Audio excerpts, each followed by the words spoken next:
अगर तुम सच में चाहते हो कि तुम्हारा दिमाग भी खिलने लगे, अगर तुम भी उन लोगों में शामिल होना चाहते हो जिनकी सोच कमरे में घुसते ही माहौल बदल देती है, तो आज जो मैं कहने वाला हूं उसे सिर्फ सुनना नहीं, महसूस करना। क्योंकि दुनिया में दो तरह के लोग होते हैं। एक वो जो रोज वही सोचते हैं, वही करते हैं और फिर शिकायत करते हैं कि जिंदगी नहीं बदल रही। और दूसरे वो जो एक दिन चुपचाप अपने दिमाग के अंदर कुछ बदल लेते हैं और फिर उनकी पूरी दुनिया बदल जाती है। शायद तुम भी कभी ना कभी रात में लेटे हुए ये सोचते हो, मेरे अंदर भी कुछ है लेकिन बाहर क्यों नहीं आ पा रहा। मैं मेहनत तो करता हूं, फिर भी आगे क्यों नहीं बढ़ रहा। दूसरे लोग मुझसे कम काबिल होके भी कैसे आगे निकल जाते हैं। अगर ऐसा है तो समझ लो, प्रॉब्लम तुम्हारी किस्मत नहीं, तुम्हारी सोच है। यही बात उस किताब में बहुत गहराई से कही गई है जिसे दुनिया ने दशकों से पढ़ा है, थिंक एंड ग्रो रिच।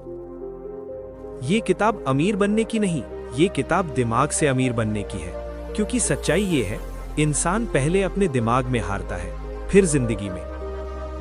हम में से ज्यादातर लोग अपने दिमाग को कभी खुलने ही नहीं देते। हम बचपन से सुनते आए हैं, ये मत सोच, इतना बड़ा सपना मत देख, हमारे बस का नहीं है, लोग क्या कहेंगे।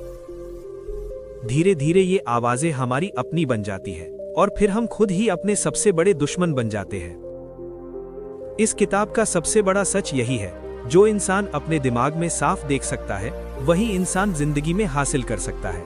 पर दिक्कत यह है कि हम सोचते ही डर के साथ हैं, हम सपने भी लिमिट के साथ देखते हैं। अगर कोई तुमसे पूछे तुम जिंदगी में क्या चाहते हो, तो ज्यादातर लोग वेग जवाब देते हैं, बस ठीक ठाक जिंदगी, बस पैसा इनफ हो, बस टेंशन ना हो। लेकिन दिमाग वेग चीजों पर काम नहीं करता, दिमाग को क्लियर पिक्चर चाहिए।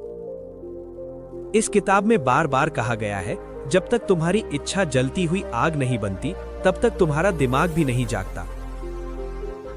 सिर्फ चाहना काफी नहीं है, हर कोई चाहता है, पर कुछ लोग चाहने को जिद बना लेते हैं, और जिद ही वो चीज है जो दिमाग को खिलाती है। सोचो जरा, जब कोई बच्चा चलना सीखता है तो वो कितनी बार गिरता है, लेकिन क्या वो ये सोचता है कि मेरे बस का नहीं है?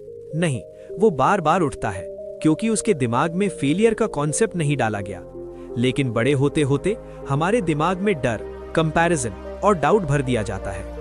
थिंक एंड ग्रो रिच हमें वही बचपन वाला दिमाग वापस देने की कोशिश करती है, जो पॉसिबिलिटी देखता है, ना कि लिमिटेशन। इस किताब का एक पावरफुल आइडिया ये है कि तुम्हारा सबकॉन्शियस माइंड वही मानता है जो तुम उसे बार बार बताते हो। अगर तुम रोज अपने आप से कहते हो, मैं एवरेज हूं, मेरे साथ ऐसा ही होता है, मेरी लक खराब है, तो तुम्हारा दिमाग उसी डायरेक्शन में काम करेगा।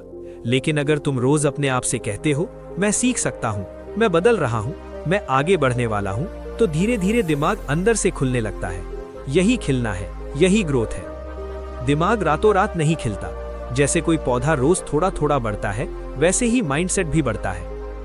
इस किताब में सेल्फ बिलीफ को सबसे बड़ी ताकत कहा गया है, क्योंकि दुनिया तुम्हें उतना ही वैल्यू देती है जितना वैल्यू तुम खुद को देते हो। अगर तुम खुद पर डाउट करते हो तो दुनिया तुम्हें इग्नोर करेगी। लेकिन जिस दिन तुम्हारा दिमाग ये मान लेता है कि हाँ, मैं कर सकता हूँ, उस दिन चीजें अपने आप रास्ता देने लगती हैं। और सबसे खतरनाक चीज है डर। डर फेलियर का नहीं होता, डर लोगों की राय का होता है। लोग क्या कहेंगे, इसी एक लाइन ने लाखों सपनों को पैदा होने से पहले ही मार दिया। इस किताब में साफ लिखा है, सफल लोग भी डरते हैं, लेकिन वो डर को डिसीजन लेने नहीं देते। अगर तुम आज एक्शन नहीं लेते तो कल रिग्रेट लोगे, और रिग्रेट सबसे महंगा दर्द होता है। अगर तुम सच में चाहते हो कि तुम्हारा दिमाग खुले, तो तुम्हें अपने एनवायरनमेंट को भी बदलना पड़ेगा। तुम किन लोगों की बात सुनते हो, तुम क्या कंटेंट कंज्यूम करते हो, तुम खुद से कैसे बात करते हो, ये सब मिलकर तुम्हारा फ्यूचर बनाते हैं। यही वजह है कि ऐसी वीडियोस देखना जरूरी है। यही वजह है कि ऐसी किताबों की समरी जरूरी है, क्योंकि हर इंसान किताब नहीं पढ़ता, लेकिन हर इंसान बदलना चाहता है। अगर तुम यहाँ तक सुन रहे हो तो समझ लो, तुम बाकी लोगों से अलग हो। तुम्हारे अंदर वो बीज है जो सही सोच मिलने पर खिल सकता है। बस एक फैसला चाहिए, पुरानी सोच छोड़ने का। अगर तुम्हें ये वीडियो थोड़ी सी भी अंदर तक लगी हो तो इसे यहीं मत छोड़ो। चैनल को सब्सक्राइब करो, क्योंकि यहाँ सिर्फ बातें नहीं होती, यहाँ दिमाग को जगाया जाता है। और याद रखना, जब दिमाग खिलता है तो जिंदगी अपने आप रंगीन हो जाती है।